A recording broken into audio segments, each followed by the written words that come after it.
Hello and welcome to the final clip in the Ride to Taralga series. This clip will take about 10 minutes for you to watch if you watched all the way through, and as I said, it'll be the final clip in the Ride to Taralga. So we'll actually get to Taralga, and in fact at the end of the clip you'll see me sort of heading to the village a little bit, then make a U-turn and go back because I missed the turn off to Crookwell. Now, just to remind you, I'm on the road from Goulburn to Taralga. Taralga is a small town or village about 40 odd kilometres northeast of Goulburn. From there I went on to Crookwell and then Grabbingullen and then Gunning and up the highway, Hume Highway, back to Goulburn. I had the DJI Action 2 camera and the power pack that goes with it mounted on the left-hand mirror of my Spyder, and I had plenty of power in the power reserve and plenty of recording space, but for some reason the camera decided it would only record the 35 or so minutes that it took us to ride to Taralga, and then just stopped recording. And of course I didn't know that till I got back to Goulburn 160 odd or whatever, 170 odd kilometres later, and started to check the footage. So we're on the road to Taralga, and beyond Taralga, if you keep going through the village, then you would eventually come to Oberon, and then you could go on to either Lithgow or Bathurst, or you can go on to Wombeyan Caves and then to Mittagong by a back road. Wombeyan Caves is one of the limestone caves complex. It includes Chinolan Caves, Wombeyan Caves, and I think Abercrombie Caves, which are down in that area beyond Taralga and close to somewhere between Taralga and Oberon. So there are places beyond there that you can go to, and I have actually gone from Goulburn through Taralga to Oberon and then on to Mudgee at one stage. It's quite a pleasant drive, good ride for a motorcycle because there are lots of twisties, and the road is sealed all the way through to Oberon. At one point it wasn't, but it now is sealed all the way through to Oberon and then on to Bathurst and so on. So it's a good sealed road and quite a scenic road. Lots of twists and turns that are really suited to motorcycles, but of course there's lots of wildlife there as well, so you do need to be alert and careful. You can get fuel in Taralga, but it'd be better to fuel up in Goulburn, and then you can get petrol in Oberon. Oberon's a much bigger town than Taralga, but you can get fuel in Taralga. But as I said, if you were going that route, you're best to make sure you had a full tank in Goulburn, and then you would certainly get through to Oberon before you needed to fuel up again. Now, the road between Goulburn and Taralga is, for the most part, a pretty good road. I think it would be classified as a C-class road, in that it is a single lane each way. For the most part, there are markings down the centre of the road, which are always handy, so you know which side of the road to stay on, and the motorists coming towards you stay on their side of the road. It's also handy, of course, for marking out places that are safe to pass and not safe to pass, with double lines and broken lines and all that sort of stuff.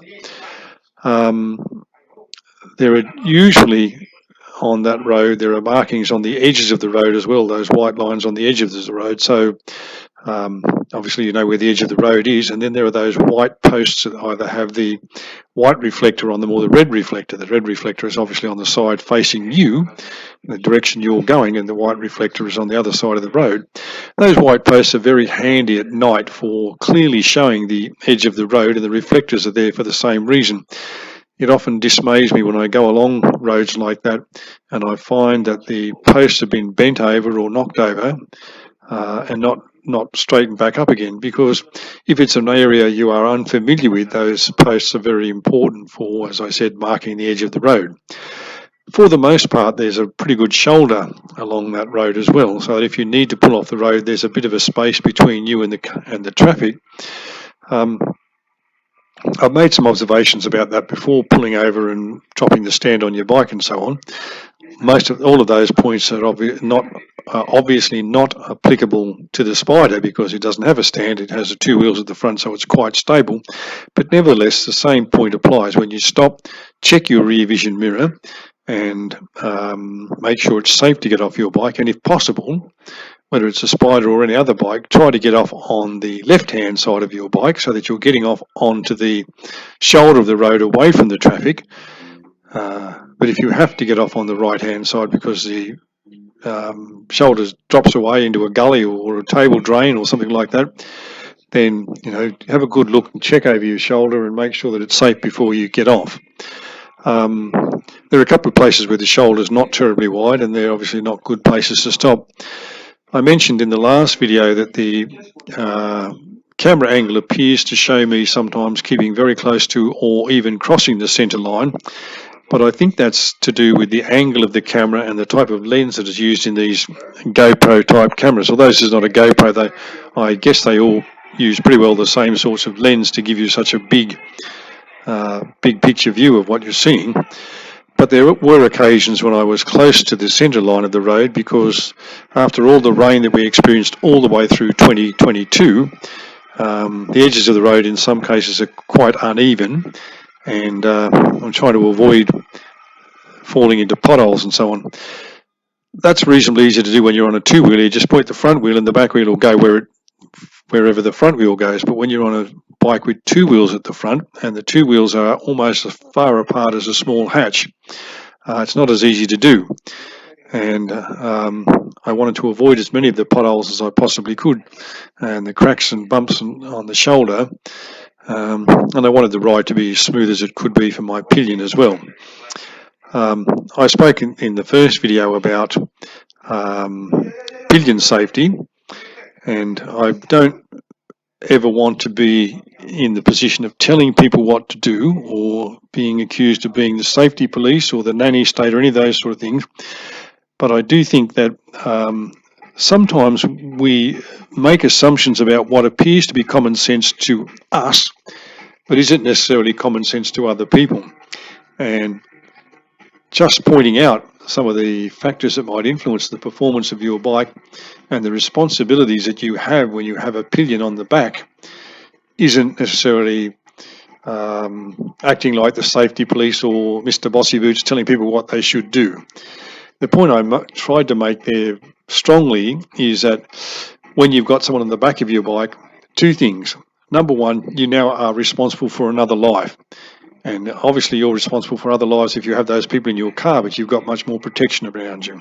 When you're on your bike and you've got another person on the bike, there's very little protection and you are responsible for that person's life. And if something goes wrong because of your behaviour or their behaviour because you didn't properly instruct them, you are, whether you're legally responsible or not, you're certainly morally responsible. And the second thing to note is that your bike is going to behave differently because you have a pillion. And because of that, you need to be aware of stopping distances, how long it's going to take you to get up to speed as compared to when it's just you on the bike and so on. So, things to think about. One of the things that I do notice on the two wheels and even on the three wheels is that the extra person seems to make the bike feel as if it's sitting on the road more firmly, if that's the right. It seems more stuck to the road, if that makes any sense. When there's just me riding the Kawasaki when I used to ride it, it felt, I wouldn't say light, but there was a different feel to it when it was just me. When there was somebody sitting in the pillion seat, obviously their weight had an impact on the bike and it made it feel as if the bike was more stuck to the road.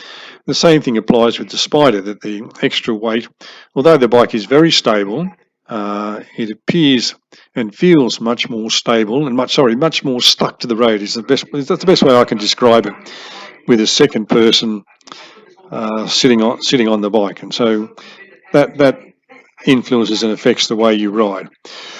All right, well, this video is about to come to an end, so I'll say thank you to those who watched all the way through, and thank you to those people who watched the other videos in this series or any of the other motorcycle videos that I've made or other videos I've made about on my channel. If you haven't subscribed and all that sort of stuff, please do so. If you have comments or feedback, please do so, and I will get back to you as quickly as I can. Thank you for watching. I'll catch up with you again shortly.